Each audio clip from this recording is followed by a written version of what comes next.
वाल्मिक कराड आणि सुदर्शन घुलेला बीड तुरुंगात मारहाण। महादेव गित्ते आणि सहकार्याकडनं मारहाण झाल्याची भाजप आमदार सुरेश धस यांची माहिती।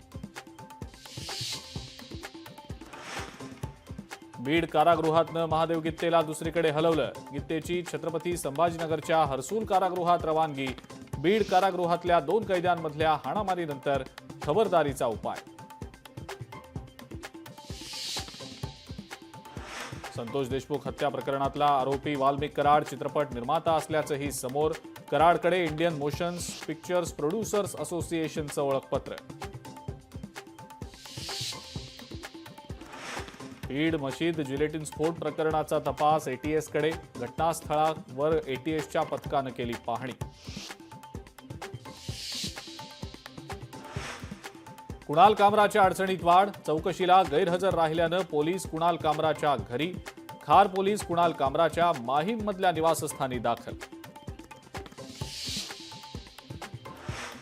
राज्य मंत्रिमंडळाची उद्या मुख्यमंत्री देवेंद्र फडणवीसांनी बोलावली बैठक। शेतकरी कर्जमाफी लाडकी बहीण योजनेवर बैठकीमध्ये चर्चा होणार। पुढच्या आठवड्यात भाजपला नवा राष्ट्रीय अध्यक्ष मिळण्याची शक्यता। शिवराज सिंग चौहान, भूपेंद्र यादव, मनोहरलाल खट्टर, धर्मेंद्र प्रधान यांची नावं अध्यक्षपदासाठी चर्चेत। सूत्रांची माहिती। राज्यातल्या नद्यांचं प्रदूषण कमी करण्याचे प्रयत्न सुरू। मुख्यमंत्री देवेंद्र फडणवीसांचं राज ठाकरेंच्या नद्यांच्या भीषण अवस्थेबाबतच्या वक्तव्यावर स्पष्टीकरण। मोदींचा उत्तराधिकारी शोधण्याचं कारण नाही।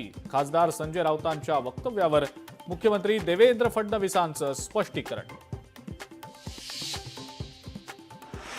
राज ठाकरेंचा फडणवीसांना सशर्त पाठिंबा, तर राज्याच्या शत्रूंना मदत होईल अशी भूमिका नको। राऊतांचं आवाहन।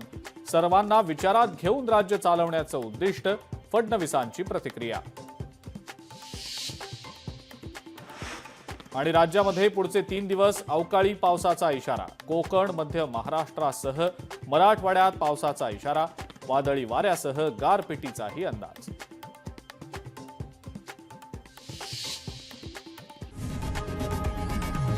लोकशाही मराठी ऐका, पहा, जागरूक रहा।